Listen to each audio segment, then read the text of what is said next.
Hey everybody, it's Patrick Fransco coming to you from Las Vegas at the SEMA Show. We thought it'd be great to get together with everybody to do a special recording of the Window Film Pros podcast. I have Harry Rahman from Veloce Innovations and Erik Devash from TintWiz. And I have to just say that I feel like the show this year, this is my 20th consecutive year.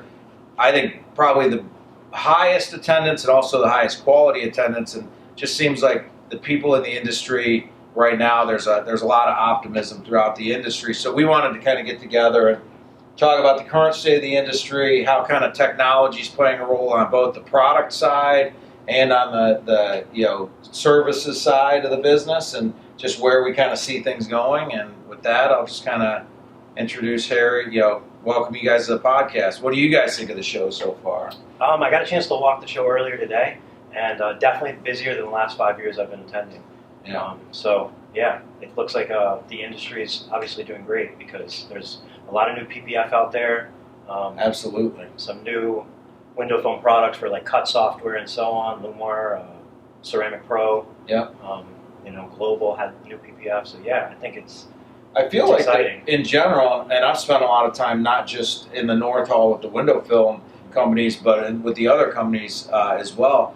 It seems like a lot of companies have made a choice to do some significant investment in the last year to either increase the program strength or the product offering, and that's exciting because a lot of times we sometimes watch too much news and we might think, hey, is the economy as strong as it is? But at least from the signs I can see, the money people are spending, there's definitely an indication that people are optimistic about where things are at. And I think beyond our industry, I think one of the things that that we need to look at is our industry is so small that when you look at SEMA itself and you look at the amount of confidence that people have in the size of booths they have, the type of cars, the amount of consumers that are showing up, that's a great sign. I think we are a little subset Absolutely. of this entire thing. So if the bigger picture looks good, our little segment is going to be great, right? Absolutely.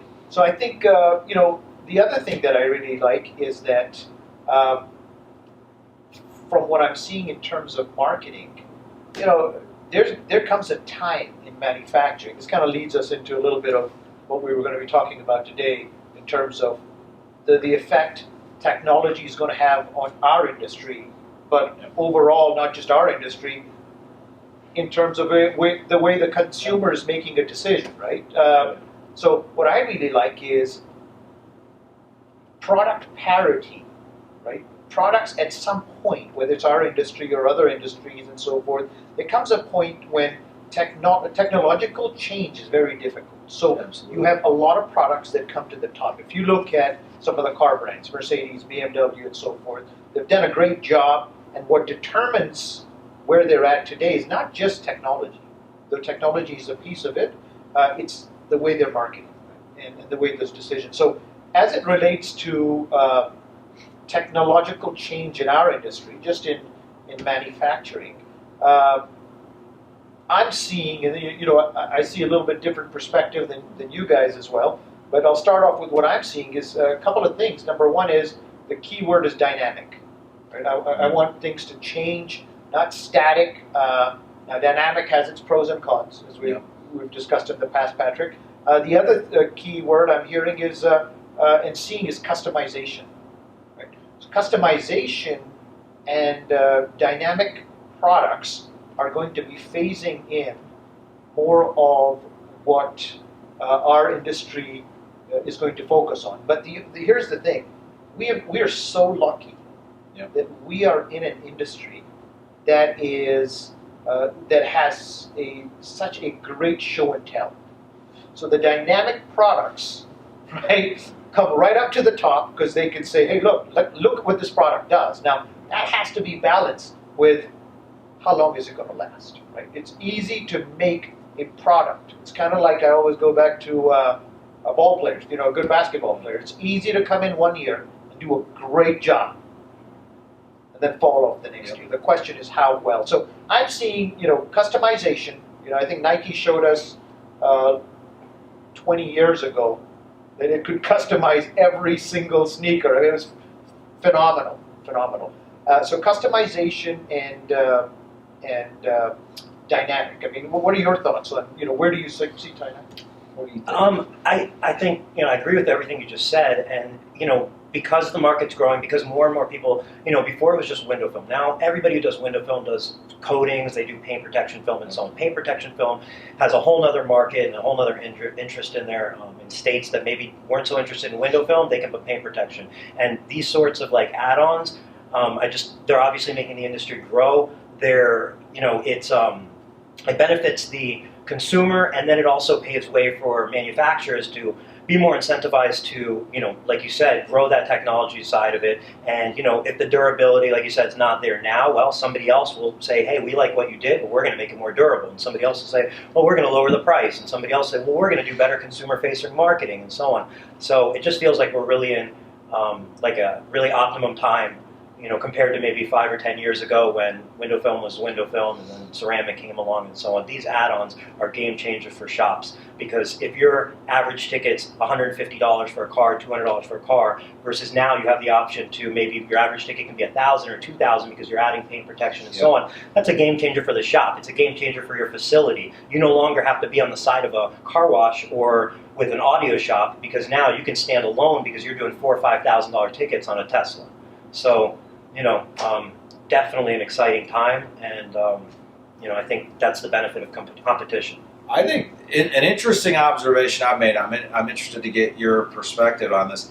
When I came in the industry, which is just about 20 years ago, I felt like all the innovation in the industry, and I'll just leave brands out of it, but all the innovation that was happening in the industry was happening at the top 2 or 3 brands, and then it was trickling down, and the medium tier brands and the lower tier brands were sort of, the innovation would happen up here and then it would trickle down, and they would sort of create products that were, I don't want to use the word copycat, but were similar in nature. What I'm seeing, which is interesting, that I think has happened in the last 3 to 4 years, is I feel like the innovation now is happening at the bottom of the pyramid and driving it. Like now the big guys at the top of the pyramid are having to respond to innovation that's happening lower in the pyramid. So instead of the innovation happening at the top of the pyramid and floating down, I feel like the innovation's happening at the bottom or in the middle tier of the pyramid and causing change at the top of the pyramid. I mean, I see 2 reasons for that, right? Yeah. That jump out. Good observation. Yeah. One of them is that, look, the acquisition of multiple brands by very large companies. Yeah. Right? What happens in something like that is that the window film division becomes an even smaller part of a bigger pie. And what can happen at times is that is now not given as much attention as it needs. So that's what happens. Sometimes it happens is that, okay, we're looking at top line revenue instead of innovation. Let's go get market share instead of just come up with new. So I think that's the first thing. And then I think the second thing that has happened is that the smaller companies have also realized that I can't compete with larger companies based on just cost factors. My marketing factors have to be better. My innovation has to be better in order for us to compete. I mean, your thoughts? Yeah, I mean, this isn't a day where commercials work. Like, commercials are a thing of the past. And, with the, how popular Facebook and Instagram have come over the last 5 years or so, even so they've been around for longer, but in the last 5 years or so, it's the opportunity's there for whoever can move the quickest and whoever can, be the most influential and so on. And I feel like those larger companies, like you said, window film's a smaller part, but also the red tape, the lawyers sometimes that are in place, the steps, the layers of management that it takes to put something out, it becomes a disadvantage for companies that maybe get too large. Well, the other thing I would say, didn't want to interrupt you. Ahead. The other thing I was going to say is, a big change too is when I came on board, it was very common for, as you would travel the country to meet different shops, that somebody would be an XYZ brand shop. Like they would wear that brand proudly. Someone would be an ABC brand shop. And a lot of those were the top 2 or 3 companies would be the brands that an installation shop would identify themselves with. Now I feel like there's a lot of fragmentation. Like now an installation shop may, in order to fill out their line with what they feel like is the best portfolio carry 3, maybe even 4 brands of film if they feel like it's appropriate, that this is their entry-level brand, this is their medium tier, and this is their premium. I know we've been in the industry for a while. That was unheard of 10, 15 years ago. You see, I think part of that could be also because I think, there are a lot more choices. The dealers have a lot more choices. The consumers have a lot more choices. And with these new brands that have come up, some of these brands that have come up really fast, they have decent products. So what's happening now is that whereas there was a monopoly of 3 or 4 manufacturers in the past that could go to a dealer and say, well, if you don't carry just my products, then I'm going to go, sign up other dealers. Now there's a lot of, sure, A, you don't have the complete portfolio, and B, as an entrepreneur, you're not going to tell me how to run my business because I have a lot of choices, and we're seeing that at the consumer level. And beyond just the choices that they have, the marketing, if you go back 5, 10 years ago, as a manufacturer, the manufacturer has much more leverage over shops because, if you had a Lumar banner or a 3M banner, that's what people looked for and came to.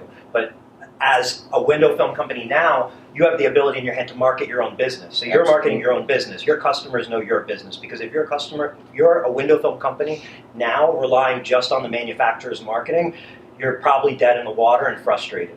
I mean, ideally, I look at it as there should be a blend. I mean, the manufacturers have the capability to do certain things that would be cost prohibitive for an individual shop to do, but ideally, if you could take the best of what they're doing and then integrate, absolutely, I think you need to take ownership of your own brand. And I feel like shops should be, first and foremost, building their own brand, not relying on the brand of product, because that can change. I mean, so I feel like you need to build your own company brand. But I feel like if manufacturers are coming out with great, collateral, to not utilize it, doesn't make sense either. But you can do certain things to customize where you're blending that in to where you're also integrating your branding. And I think that, So I think one of the things, this is I wouldn't say it's too controversial, but it is a little controversial because I'm seeing some of this right now.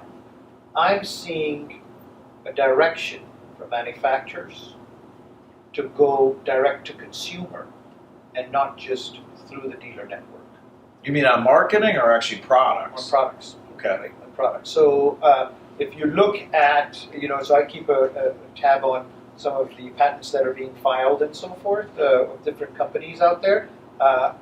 If you look at that, we're seeing that, I'm seeing that trend of where manufacturers are now going to be not just focusing on the dealer, but going to consumers as well. So how does that affect manufacturing? And films is not as easy. In films, it's not as easy to create a consumer product. But I'm seeing some research, a lot more done on pre-shrunk products in automotive, where they're pre-shrunk, where it's a lot easier to install. So from a manufacturing perspective, to make the installation easier, so that it becomes more integrated into the barrier of labor is not as big, right? That's the first thing. The second thing I'm also seeing is that some of these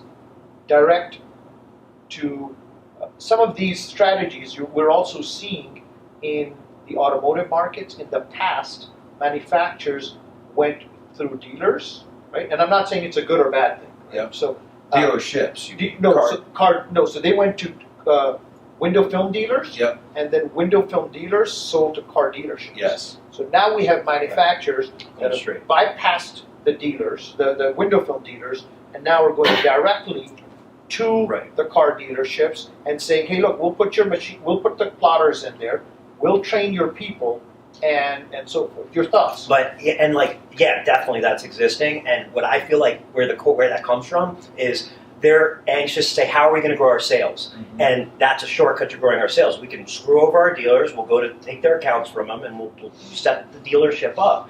But, that's, in my opinion, a completely losing strategy. And if they had strong marketing, I don't think they would actually, if they had strong direct-to-consumer marketing, then the consumer pull would be there, and they wouldn't need to make their money by going around and cutting corners from those dealers. And yeah, And let's face it too. I mean, I think one of the things in an effort to continually, I agree with you, like pre-shrunk, pre-cut, the plotters, but let's face it. I mean, anybody that's ever installed any film will know, like getting a one-piece back window in cleanly, on a car, you're not going to just. There is a craftsmanship that goes along in our industry that is not something you're going to be able to innovate away. Ultimately, at some point in time, the film's got to get onto the glass. right. I mean, But I think the plan is they can spend a week in there training somebody Yes. on pre-shrunk film Yes. and say it's going to be good enough, it's going to meet the quality. But again, like Yeah. you're cutting off your nose to spite your face, because if I've seen this, Yeah. guys. The reason I see this is because I've seen it. I consulted back in the 90s. I consulted with a couple of some local phone company stores in Houston, right? And I saw this process, and it at the time that when it started, and I'll share it with you. When it started, I was like, wow, this is amazing. Then as it went on, I said, well, something's not right here, right? It's kind of like my Uber driver. I took an Uber from my house to the airport. And I'll bring this back full circle to window film, but I want to show the bigger picture because a lot of people, I'm not sure that they're so involved, maybe they're not connecting all the dots. So my Uber driver, I was talking to him, I said, how do you like Uber? He's like, I love Uber. And I was like, how do you like Lyft? Well, I like Lyft too, they're great. And I said, I said, how old are you? He's like, now I'm 55, I want to do this for the next 10, 15 years. It's, on my own time. And I said, do you know how many self-driving cars Uber has ordered? Right? If Uber had a choice today, right, and it could eliminate the driver, it would. Right? And part of that is, again, I'm not saying it's a good or bad thing. I'm just saying you have to know it, right? So again, people don't realize where that's headed. Next, T-Mobile. T-Mobile was back in the 90s. T-Mobile. If you went to an independent T-Mobile dealer, what they did was they signed on every Tom, Dick, and Harry out there, right? Was a T-Mobile dealer, and if you sold a phone, you would get $300. If you got them signed on to a contract, $350, $400 to sell a phone that's contracted, right? So they went out and they sold to a ton of people, and I see this happening in our industry. These brands that are now going to dealerships direct and so forth. I look at it the same way you do, Eric. Is that the people that got you there are the ones that you're trying to bypass. So what happened with T-Mobile was it got real big. There was one on every corner. There was no differentiation on who could become a T-Mobile dealer at first. Then they started tightening up and tightening up and tightening up, right? And all those people that had spent their money, right, growing this brand were cut off, right? The smaller companies. And then they started taking a lot of these in-house. And we're seeing this today. We're seeing companies buy up retail companies, and they're now also competing with their dealers. So what I'm saying is, how does this all affect? It's a combination of manufacturing and marketing. Is that those are the people that got you there? And as a dealer, I think you really ought to look at yourself in the mirror and say, okay, who has got my best interest, and go talk to you. Sometimes it's not as easily understood. Go talk to them and find out where they're headed. But all the more reason, to the point that Erik made earlier, that I feel that shops should be building their brand that is not tied to a specific manufacturer's brand. So I feel like if I were to be running a retail shop today, I'd like to think that I would choose the best portfolio of products to suit my customers' needs, and that would be a fluid situation. Based on what next year at SEMA, that portfolio may shift because something may happen in the industry. My point is, or it may shift because a manufacturer does something that I don't agree with to undercut. My point is, if you're building your brand, you're less susceptible to that. 100%. A good example, somebody we both know would be like Chris Robinson in the Atlanta area. Chris has built a business to where people come to his business because he's the tint guy. They don't come to his business because he uses XYZ film. They come because Chris has built a business there that he's built a brand, and I can guarantee you 95% of the people probably coming into his shop really could care less or even know what film he's putting out. Now, Chris does a good job of educating them once they're there, but my point is they made the decision to pull in that parking lot that day because of the Tint Guy brand, not because of the brand. And that is the right way to build a business. But, I feel like the manufacturers have dropped the ball in the last decade or so because they had the opportunity to provide the tools that a window film company would need to be a company that wants to represent one brand. And they also had the opportunity to inform consumers so that people are actually looking for that film. And I just feel like consumers these days that are looking for film didn't find out about it because of something the manufacturer did. They found out about it from a Facebook group. Yep. From somebody saying, I have this type of car, this is what I got on my car, and somebody else saying, yes, that's really good, or this is what I got on my house, or whatnot. And it's word of mouth amongst consumers. You're not seeing now Suntex entered into the influencer marketing, and they recently got some influencers, and that's a great step. But I just think where we're at now is this transition period where your best bet is marketing yourself, and then as a manufacturer, it's opened up complete opportunity to say which manufacturer is going to step up and make their marketing and their tools, their film, their consumer-facing marketing so awesome that it's going to then attract people back. Because, again, would you want a Starbucks? Would you want to own a Starbucks? If you were going to open a coffee shop and I say, you get whatever you want, your own, a tea, this, that, or a Starbucks. They're all the same price. You pick what you want. I'm picking the Starbucks. Yeah. Why is there no equivalent in window film? Because there isn't, but there could be that opportunity still to go in that other direction. And that then can also bring the window film market and opportunities away from just, I learned how to tint, I opened a shop, and I'm putting the tint on the glass, to, hey, I'm into cars, I love tint, I love restyling, and I want to open a business. I'm not a tinter, but I can now go open this business because this manufacturer has provided the things needed to open that business successfully. Because I don't think many Starbucks franchise owners or Burger King franchise owners started by making coffee or flipping burgers. Like, they were business people looking to get into that industry, and that opportunity or that seat is completely empty. I feel like in the window film world. I think going back to a little bit to the manufacturing side, I think you will also see products become multi-purpose. Look, glass is getting better, right? So again, in terms of how is technology, we started with that topic of how is technology affecting the production and how we do business. How is it affecting our industry, right? So the architectural side, glass is going to continue to get better. I mean, we're not going to see glass performance go the other way. It's not going to happen. I mean, look at cars. I remember Dual pane car windows. Yeah. But no, I'm saying just even performance just in cars. I remember 1995, I had a Ford Mustang with 225 horsepower, and I thought this thing was the fastest thing in the world, right? Yeah. Today, we've got cars at 800 horsepower and 700 horsepower, and there's no tomorrow.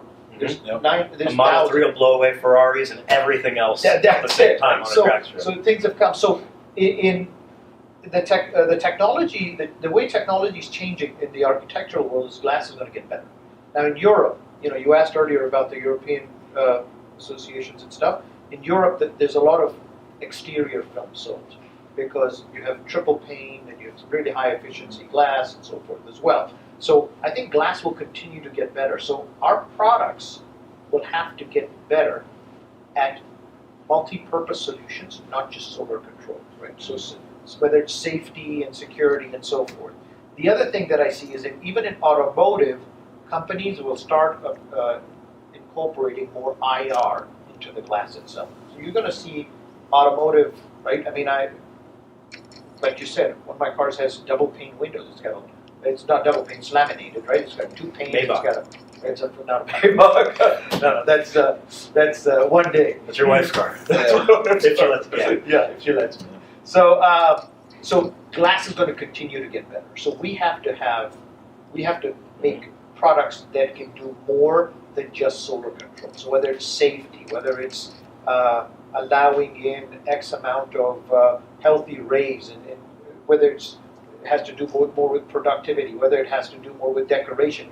Decorative films, right, go along the line of customization. So we've seen a lot of customization in in decorative It's probably films. one of the fastest growing segments of the Agreed. industry. And one of the most profitable. And not just like what we've always, like not just the white frost and things like that, but just the complete custom Yes. decorative. No, agreed. No, the printer, the $20,000 printer can, Yeah. 20. you know, No, I was talking to somebody I met in Dallas a week ago, and he had come down for a show, and he was looking at a $300,000 printer. Oh, and I'm just saying, even a $20,000 Sure. printer can change the game for your business because that can be hundreds of thousands of dollars in revenue. So, from a manufacturing perspective, I think the products would have to become more multi-purpose. From a marketing, we also want to talk about marketing. From a marketing perspective, guys, one of the things that pains me a little bit is, all the claims being made about security films. I mean, that hurts because with solar control, we're dealing with if somebody makes a claim that's incorrect, it's a matter of how much money do you save. You get your return over 2 years or 3 years. It's not a do or die situation. Yeah. In security films, I am seeing guys unheard of claims. I mean, yes, you can put X, Y, and Z on the glass. You can put a 14, 20 mil with an attachment. What about that So frame? whose fault is that?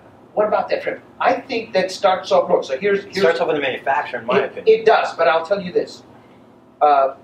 Normally, I would in a lot of things I'd agree, but on this side, I'm seeing a lot of those claims. By the dealer. But But by the dealer with their own products. I mean, I'm seeing a lot of products come in that are not made by manufacturers.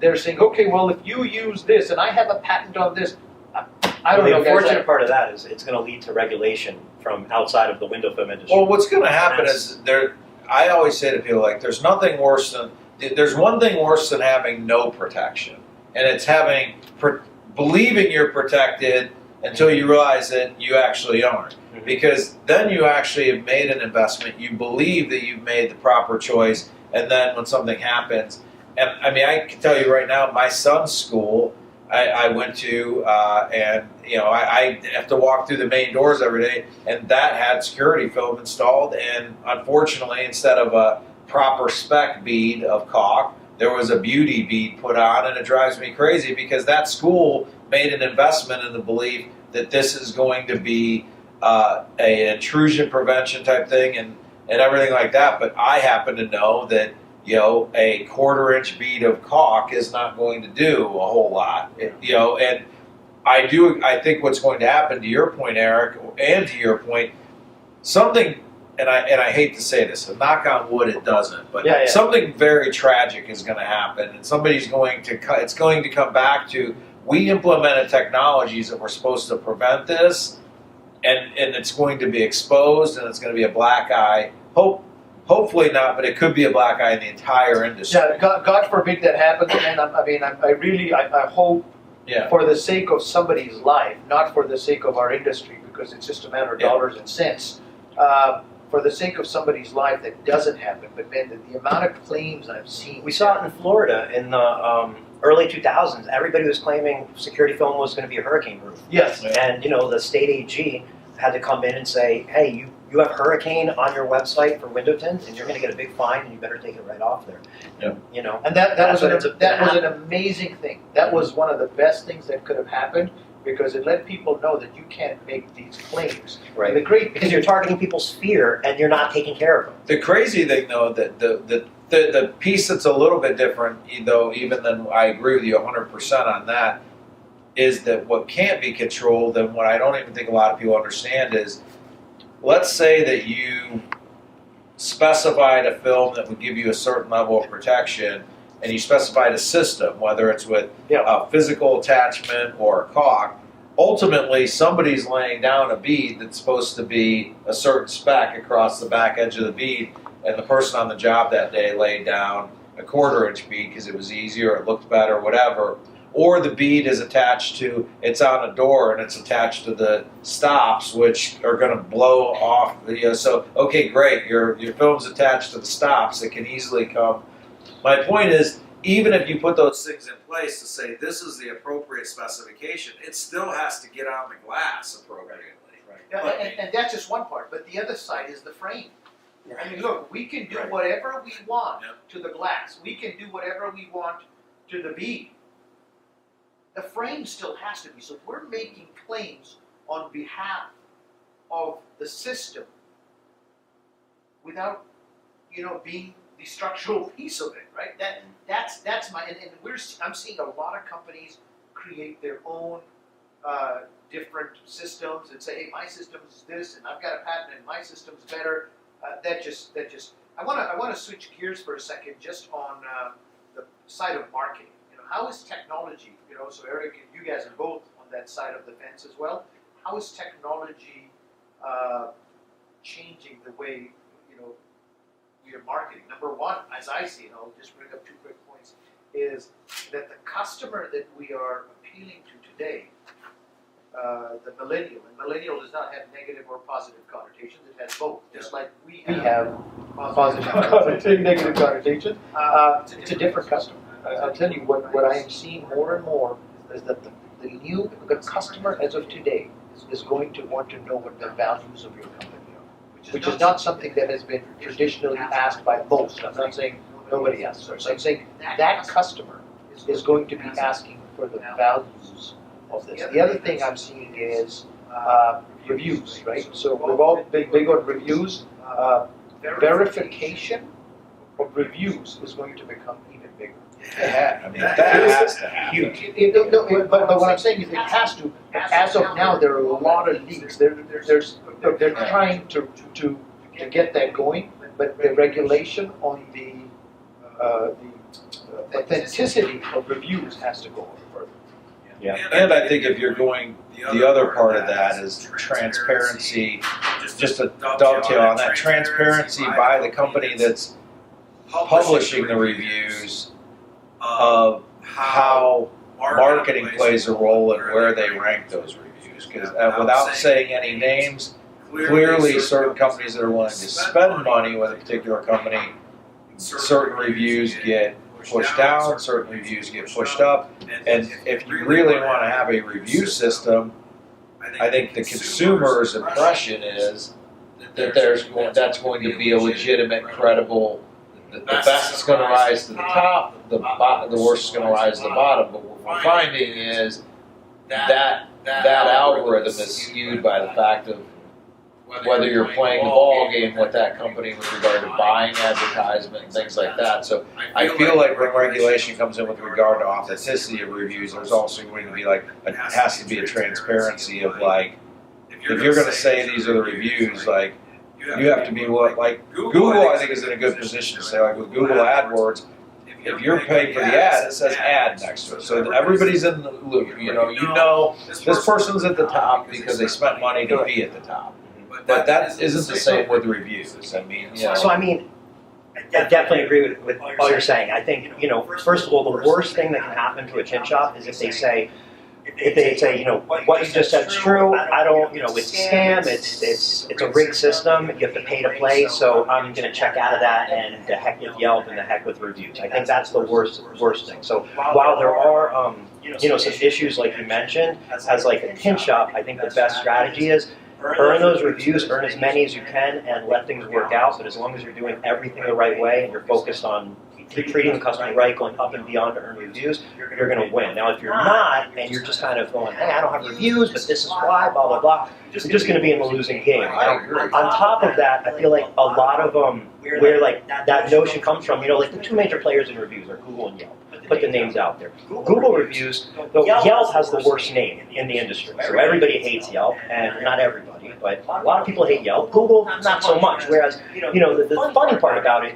to me, or what I've seen, is Google doesn't really do much to vet their reviews. It's pretty easy to use a fake Google review, but nobody really talks bad about Google reviews. It's just Yelp. Yeah. The thing is, Yelp got a black eye 8 years ago, 10 years ago, when you had overly aggressive salespeople. You had a company that just said, we have to grow, giant call centers, and they were doing everything they were accused of, they were doing. So they were leaving bad reviews. Hey, you want to pay? You don't want to pay? Okay, cool. Next day, they got a bad review. Hey, do you want to get that review gone? Pay. And that was all happening. About 5 or 6 years ago, 4 years ago, there was huge FTC investigation into Yelp. They're a publicly traded company.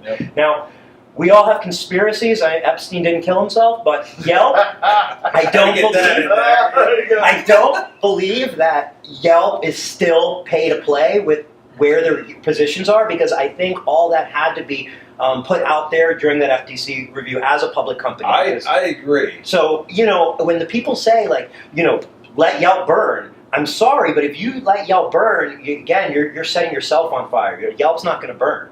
Your business might. And to your point on marketing, too, because I wanted to make sure I touched on this, I do believe that a younger generation, they're more concerned about different things, as you talked about, company values, things like that. But I also think that the overriding thing that crosses generations is, as consumers, we get accustomed to a certain level of thing. Going back 20 years ago, when before I was in the window film industry, I was in the bicycle industry. And at that time, you essentially had what were called IBDs, independent bike dealers. And these were the shops that were in your local town that sold Trek and Schwinn and Cannondale and all the bikes. And then, there became the emergence of box stores, which, it's not, we kind of think about it, today like it's been around forever, but the reality is big box stores are not, 25 years ago, box stores were just starting to really make an impact. And so as box stores came along, one of the things that happened was, there were some pricings, but the other thing that happened was, like, and I'm talking like not necessarily the Walmarts, but like big companies like an REI or somebody like that would have these beautiful stores. What they did is they raised the level of merchandising and the consumer experience in the store.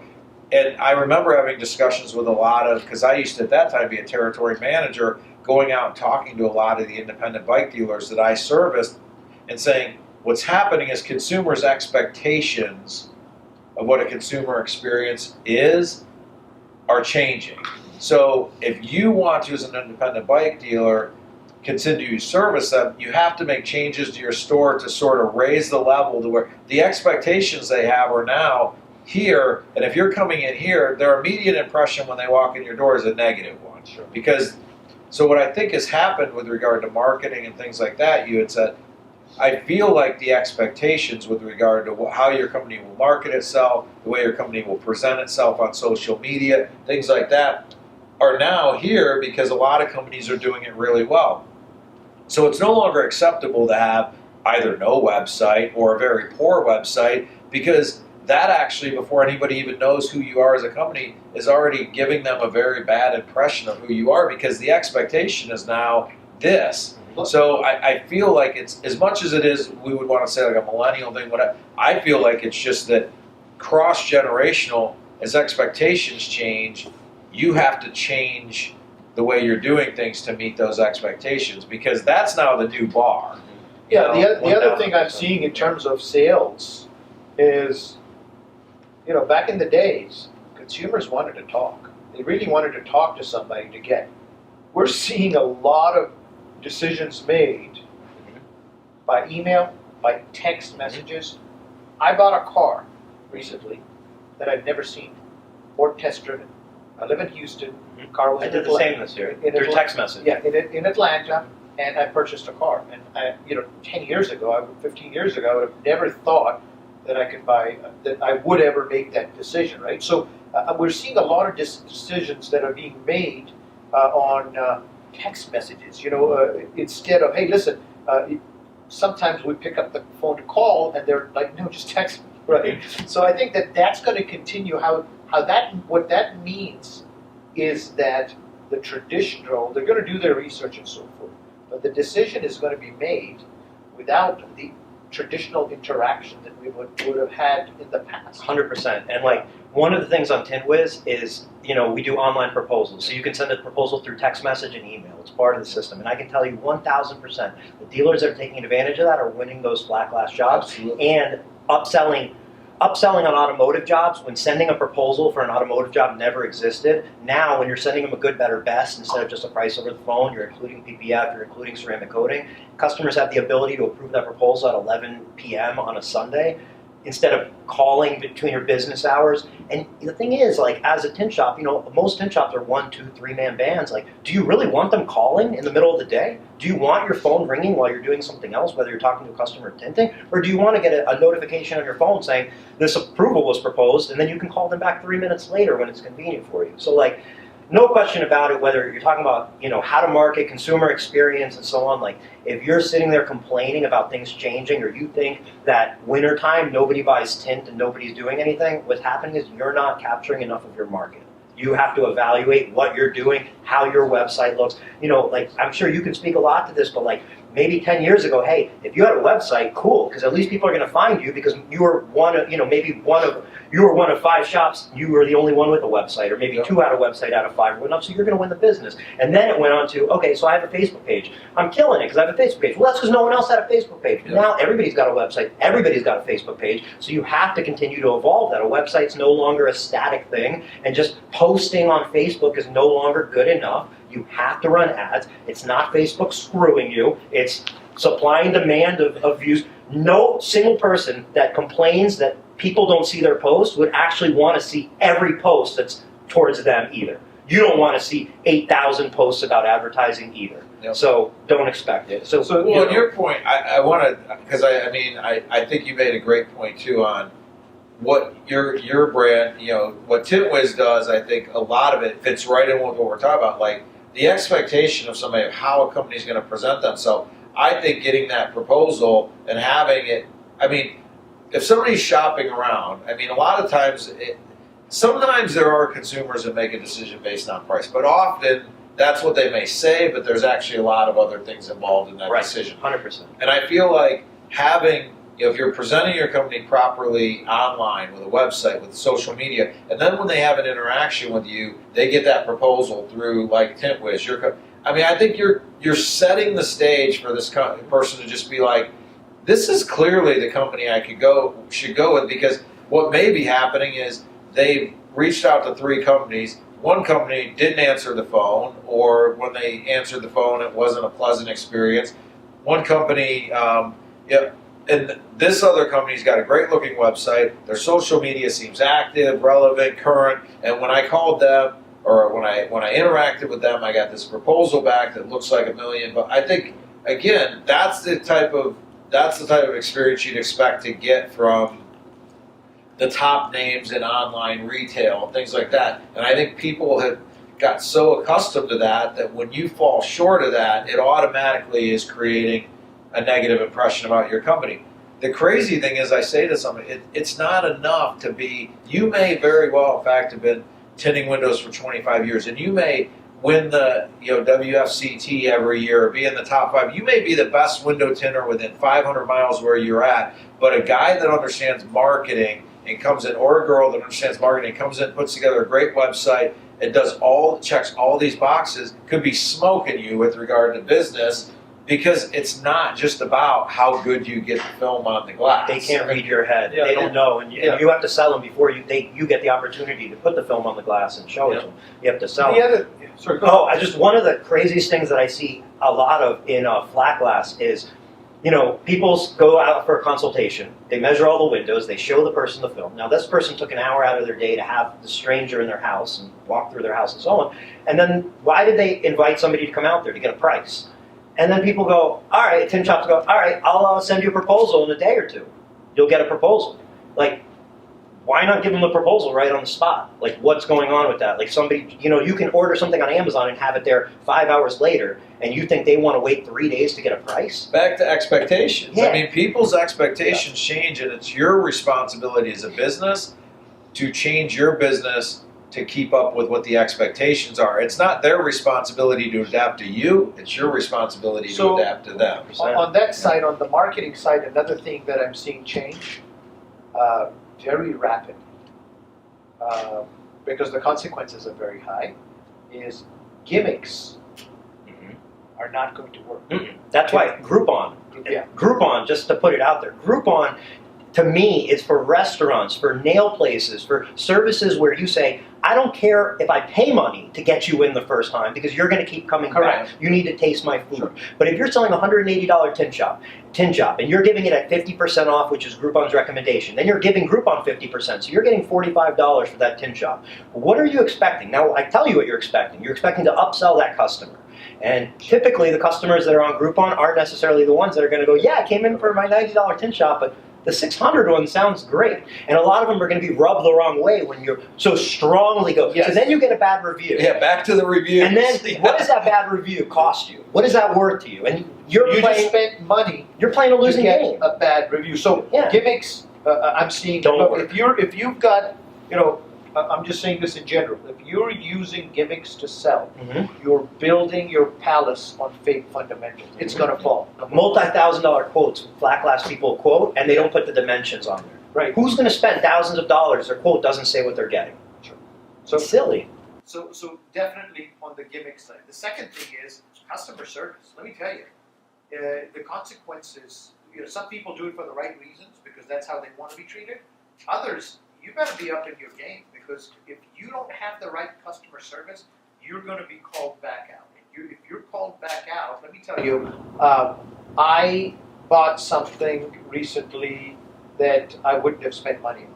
But the only reason I did it was because my friend recommended I do it, right? It wasn't because I really even thought I needed it, but it was because my friend recommended it. So if your customer service, they recommended it, people are going to recommend you if they have a great experience, or they're going to talk about if they have a really bad experience. If you're in the middle, don't expect anything. Don't expect anything good. Don't expect anything bad. Don't be in the middle. Don't expect to get great reviews for giving average service. Don't expect it. Or just meeting expectations. Right. It's like, granted, this person gave you X amount of dollars with an expectation of X. So great, you met expectation. Mhm. What do you want? Them to give you a To round sing of from the applause? mountains? I mean, Right. it's I like- heard something 100%. cool about 2 years ago. I went to a hotel association show. It was it's how to market to hotels and stuff, and it was really awesome. There was a question that was brought up that said, "How do you separate a 1-star hotel from a 7-star facility?" Right? So we're sitting here at Caesars, right? And Caesars is a really nice place and so forth. How do you separate 1 to 7? And there were many questions that came up. Some had to do with the clothes people wear and so forth. And one of the people that was that was actually mediating said, "Look, you can find a million ways to differentiate, but the one thing that should be the same in all of them should be how that customer is treated and the smile." That smile at the 1-star hotel doesn't cost the person working there anymore. And so my point is, you're selling a $99 tin job or a $59 tin job versus a $799 tin job. Have that same level of 7-star. That smile's not costing you. Back when I got one of my first jobs, I was told, you got to look at everybody coming through that door. They're putting money in your pocket. They're doing you a favor. Yep. So you have to look at how to say yes. Yeah. When a customer asks you something, how do you say yes? How can you be, they don't understand if you had a bad day. They don't, Sure. It doesn't matter if somebody was just rude to you on the phone. It doesn't make a No. difference. And you don't want to change that conversation from why were you rude, why was the business owner rude to the customer and the explanation. You just don't get in that arena at all, no matter what. So Erik, we'll start. I'm going to just, if you don't mind me asking, Absolutely. and then Hey, we'll it's an come- open forum. Yeah, Let's we're start gonna- the conversation. We're going to come to you, Erik. 5 years from now, what do you see? 5 years from now, definitely, transactions are going to happen like we talked about, through text message, through computer. The more you can do on the computer, the better. I see a vision of online consultation, not online consultation, but like virtual consultation. So some form of online consultation, because I think people are interested in getting the most knowledge they can up front on their own time, and they're going to want their service up on their own time as well. And they're not going to be as willing to sit there on the phone with you and talk. not going to be as willing to come into the shop so you can explain everything. You know, I don't know how popular it is still this day, but you'd see shops saying, we can't price you over the phone, you got to bring it in. I know. That's wild and wacky stuff to me. Like, that's a great way if you're trying to go out of business. Just, yeah, I can't give you a price. No. So, like, you know, if you're not actively working towards that, you are in a losing position. And if you're 40, 50, 60 years old, you still have 10, 20 years ahead of you, 30 years ahead of you. Absolutely. Don't quit now, okay? And I think one of the challenges that you just have to realize is, because I think the ones that have the hardest time, you know, with a website and adapting these technologies and systems are those one-man tint shops who are busy. They're running ragged. They don't have time for anything. And, you know, it's hard to implement new systems, and it's hard to take time to learn and to vet who's the right person to do your website, who's the right system, and so on. But they have to realize that they're going to get whatever money they invest, whatever time they invest, they're going to get that back 100-fold. The other way is you can lay every brick by hand, and eventually they won't need a bricklayer anymore, and you will be out of a job. So, you know, people just have to, I always say, put a value on your time. If you're sitting there answering the same questions over the phone, think about, would it be valuable to put these answers on my website? Yeah.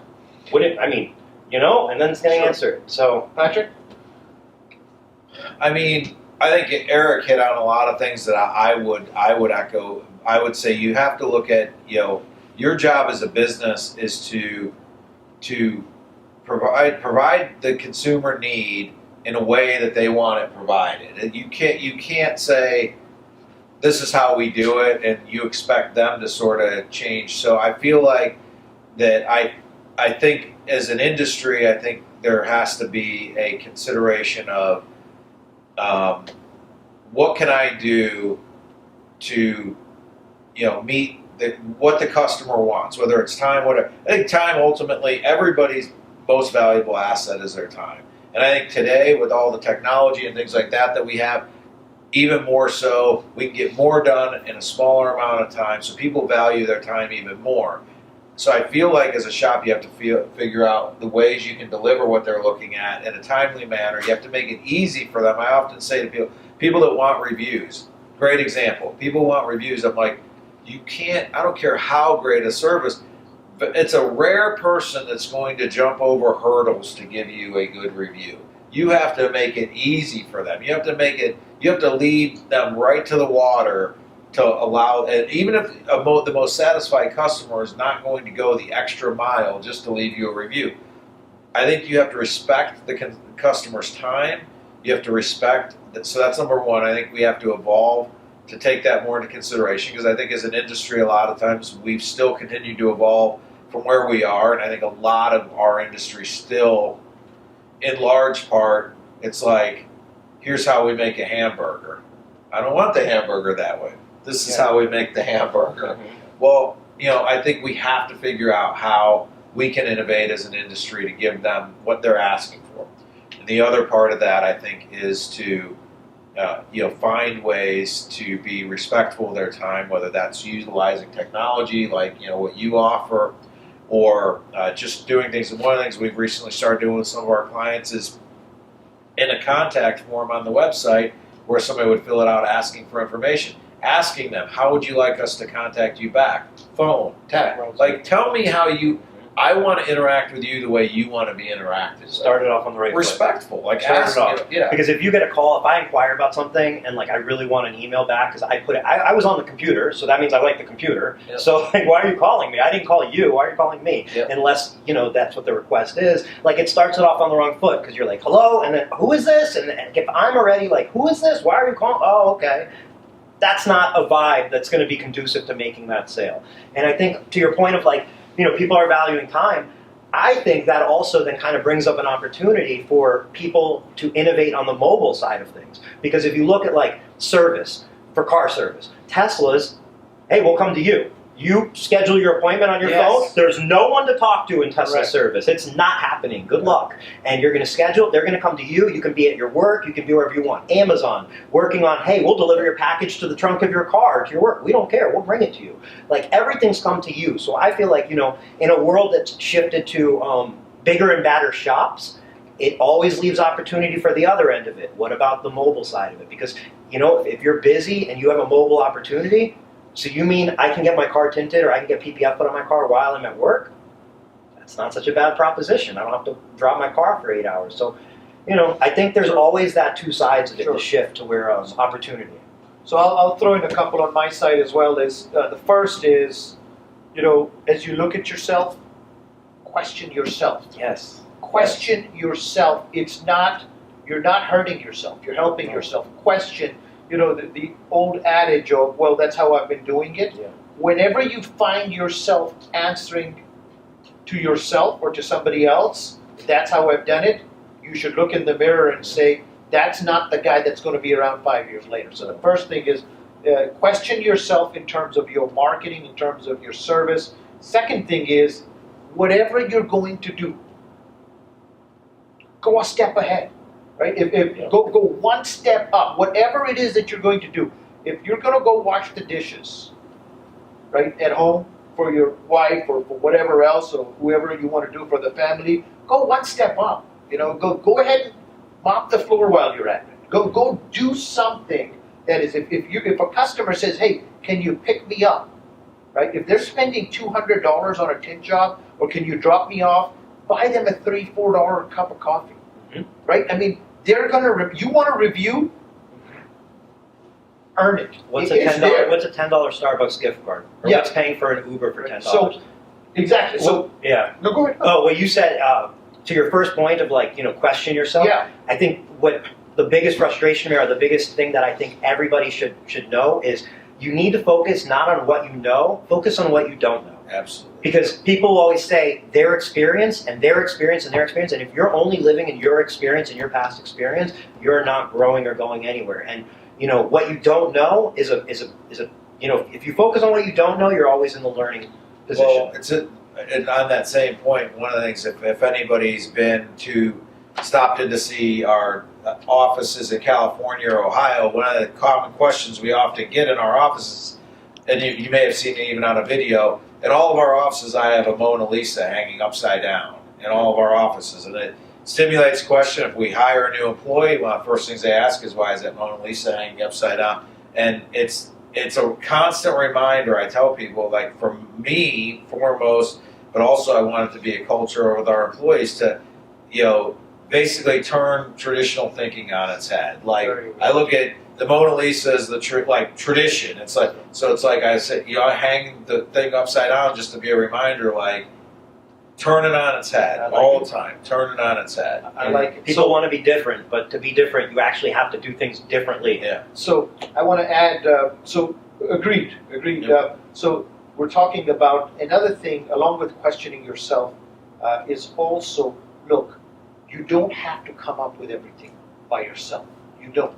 No. Right? So don't put undue pressure. Try to understand who you are and what your strengths are, and then find somebody else. You know, look, I worked for a company, as you guys know, for 19 years. Yep. And when I left, I was very fortunate. I built some good relationships. I was offered some jobs. Some companies offered me distribution, and they're good companies. We have some good companies in our industry. Absolutely. And I thought, no, I want to do things differently. So at Veloce, one of our goals was that one of the things that we go by is unconventional thinking. If you look at our marketing materials or ads, so the point I'm trying to make is that, look, I don't know everything, but I know what I'm good at, but I also understand what I'm not good at.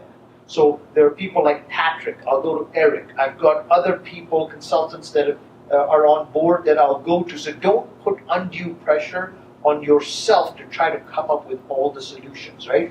Go find partners, go find your reps. If they can't help you, go ask to talk to their bosses, go talk to people that are going to help you. So that's, I wanted to kind of just bring in those three things. Oh, I agree. And I think you got to surround yourself with people, whether you have to join a networking group in your town, something like surround yourself with people that cause you to raise your game, like challenge you to.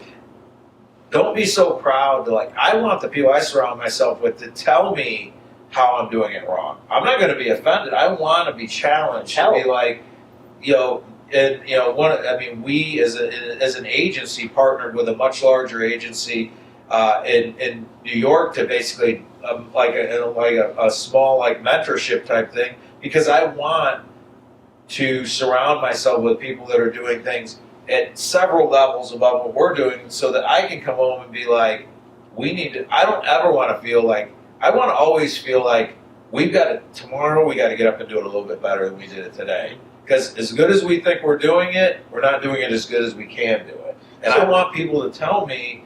So to me, I'd say, whether it's within the industry or because it doesn't have to be specific to window film, I would say, surround yourself with some people that can challenge you to take it to the next. I think we've talked a lot about taking it to the next level, but sometimes that stimulus has to come from outside. Sometimes, because if things are going well, you may be blind. You may have created blinders over time to not even see some of the things that you're not doing. I heard this the other day. You guys will both love it. Is if you're marketing your business the same way as you did 12 months ago, you need to go back and learn. At the rate technology is moving, 12 months is a long time. Continue to adapt and evolve is what you're saying. Yeah, I mean, how many tin companies do you see posting almost every day or every few days the job they did? And if you look, it'll be like 3 likes, 2 likes, 3 likes, and it's like, why not question, what am I doing? What is the effectiveness? Is there a next step? Like, what's going on here? And ultimately, I tell a lot of our clients too, I'm like, there are metrics we need to have to where we can measure how well something's working. Whether that's a like, whether that's a click through to the website, whatever. There's metrics that are, but at the end of the day, the question I often ask people is like, let's go over the numbers so we can understand it. But at the end of the day, I could care less what the numbers are. Is your business growing? Do you feel like you're getting more leads? Are you getting more phone calls? Because if I, as a marketing agency, trot all these numbers out and tell you how great of a job we're doing, but you tell me your business is down 20%, who cares what the numbers are? 100%. I mean, I think too many people get, the opposite side of what you said. I think sometimes people get too infatuated with how many likes there are and things like that. It's like 100 views could be 99 customers for you. If you're used to driving 100 people a day to your website, and I come in and make changes to your website, now you're only driving 40 people to your website, but when you were driving 100 people to your website, you were getting 5 jobs. Now you're driving 40 people to your website, and you're getting 20 jobs. Who cares that you're only driving 40 people to your website? We're driving the right 40 people to your 100%. Website. I mean, I'm not saying, I just feel like that you have to understand what you're trying to achieve, and sometimes we get focused on the wrong metric, the wrong measurement, and we're thinking that these things look good, or this is what I'm supposed to be doing, but not questioning what is it supposed to be doing? It should be helping your business grow, whatever. It should be, and if it's not doing that, it doesn't, Now, I'm not saying there's certain things that sometimes take time to become effective, and you need to invest the time to get better and learn how to do it. But I think sometimes we get focused on the wrong measurement. Yep, 100%. And I think it's just something that overall, a lot of people underestimate what goes into it. So people say, "Hey, I handle my own, I have my own marketing." Okay, well, is that the best use of your time? Are you a marketer? How many years have you? Are you do you have the tools and the experience and resources to effectively market your business against your competitor who has, a great company working to help market their company, and they have people working, around the clock or part of the week or whatnot, and it can't be something that's underestimated. That's a mentality, and the mentality, what I've seen, and I've seen this at the dealer level as well, is what's my cost? What's my cost? What's my cost? Right. Instead of the real question is, what's my return? Right. It doesn't matter what your cost is if you can get a 2x, 3x, 4x return. So don't look at, when you're doing these things yourself, when you're doing your own social media posts and stuff, and you're still getting that 1 like or no likes, or you're not getting business from it, then ask yourself, my cost doesn't matter. It's costing me just my time, but my return is 0. Oh. And in fairness, I think we all have, a lot of us, I think, have a built-in, as entrepreneurs, there's, one of the reasons a lot of people went into businesses, we like to kind of be a little bit more involved. So I think, I think there's a natural inclination to go there, but I think you have to, like you said, challenge, like saying, hey, if you're spending, I mean, in that case, you're losing twice because you're not only spending the time to do it, but you're not even getting the results. And so it's like you're literally losing out both ends. You could be the CEO. Do you know what your time is valued at? How valuable is a tinter's time? Yeah. Think about that. A tinter's It's the time most valuable thing they have. super. And Yeah. Right. So, I mean, you're spending a couple hours, could be thousands of dollars for you in revenue or on the high hundreds versus, trying to learn a business that you're not, To your point, it all comes down to return. Because I say to people, if you ask me like what our services cost, at whatever the number is, whatever number I put out there, if I said, ultimately, if I could show you the return and I say to you, Harry, for every $1 bill you give me, I'm going to give you a $5 bill back. How many $1 bills would you give? every one of them. Listen, Everyone. Everyone you get your head Every down. single There's no furniture. There's no furniture in my house. And then I'm going to give you back your $5 to keep it rolling. So it all really comes down to return. It all comes down to it's not what the cost is. It's like, are you getting the return? Because if you're getting the return, the cost is irrelevant. And it happens in films. Look, we have dealers that will call us and say, hey, what's the cost, right? And we're like, well, it's $1. And we'll have dealers say, look, what's the most expensive thing you have, and what do you think I could get for it? Right? And it's like, it doesn't matter what can I get for it. So that same thing applies to everything that you're doing. I got to a point where I used to like cleaning my cars, and so I got to a point where I just didn't have enough time. And then I realized, I was like, how much enjoyment am I getting out of cleaning that car versus taking my son or daughter to play tennis or do something like that. So I'm like, you know what, I'm just going to pay for somebody to come to the house and clean it that I trust or something. So it's just a matter again of, and so forth. So good. Time is money. Yeah. But I mean, I think obviously we've had covered a lot of ground. I mean, was there any other final things you could think? I mean, we're midway through the show, so I haven't even got a chance to really see anywhere near even scratching the surface of what's over there. But I think we could obviously clearly from we talked a lot on the phone, things like that, and interact. I think we could go on for a long time. But I mean, in an effort to keep it within a certain boundary of time, I mean, is there anything else that you would kind of say? Some final thoughts. I just want to send a message to not just my customers or your customers, but to people that are trying to grow their businesses, small businesses, and that is,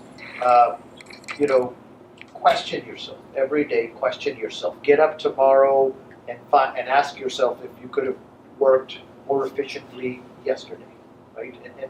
And then second thing is build your business on fundamentals. You do the right thing, trust me, it'll come back to you, and so forth. So those are the just last two things. That also, in terms of technology, marketing technology, continue evolving, right? And in product technology, make sure that you have somewhat of an understanding of, the durability and so forth as well. That's it. And I mean, I kind of like a couple of things you said. I think is right on as well as far as just I feel like you have to I can't remember the exact quote, but I've always really liked the sentiment of work on putting yourself, and I'm trying to think of the right way to word this spiel, don't take it. Work on putting yourself out of business every day. Work on essentially challenge yourself to say, okay, if someone's going to put you out of business, if someone's going to come up with a better way to do your business and put you out of business, let it be you. Well said. I like it. That'll keep you far ahead. Yes. Yeah. Far ahead and keep you away from competing on price. And the other thing is you're competing with yourself. I mean, think about it. If you're the best, I tell my son this. He plays tennis, and he's like, Dad, Roger Federer practiced 5 hours a day or 4 hours a day, and he was number one at the time. And I said, yeah, because he was competing with himself. He was trying to increase the distance between him and number two. But that's the same across. Think of anybody we would consider. And I mean, I kind of like a couple of things you said. I think is right on as well as far as just But I feel like you have to Michael Jordan. I can't remember the exact quote, but I've always really liked the sentiment of work on putting yourself. I'm trying to think of the right way to word this spiel. Don't take it. Work on putting yourself out of business every day. Work on essentially challenge yourself to say, okay, if someone's going to put you out of business, if someone's going to come up with a better way to do your business and put you out of business, let it be you. Well said. I like it. Yeah, that'll keep you far ahead. Yes. Far ahead and keep you away from competing on price.